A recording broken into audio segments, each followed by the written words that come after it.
We made it. We have Maxwell's equations in differential form, and we wrote them in their simplest form for empty space, no charges, no currents, where del dot E is 0, del dot B is 0, etc.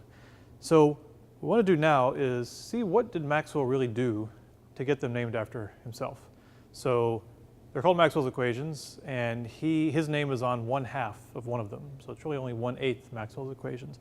Well, he did something else. So he sort of brought them all together, but then he started to play with them. Okay, so let's see. The first thing you would want to do is take the derivative of Faraday's law. Right. So we know Faraday's law, del cross E is minus d b dt once we put it in differential form. And if we take the time derivative, just take the time derivative of both sides. Well, second derivative. Take that shortcut.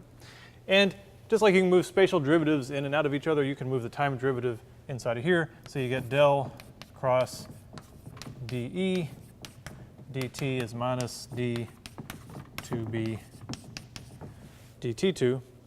And then substitute in the Ampere-Maxwell.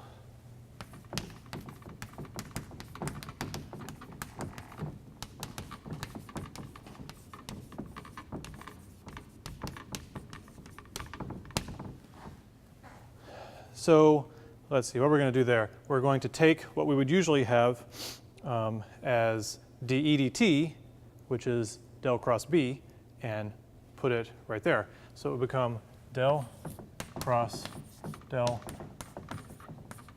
B is minus d2b dt2. And that looks interesting. We got it. Oh, and I'm sorry, 1 over mu naught epsilon naught. Left off the constant. So that looks interesting.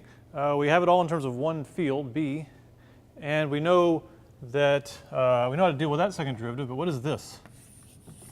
That is a second derivative in vector calculus. So if we're going to do this for real, we better first go over our second derivatives.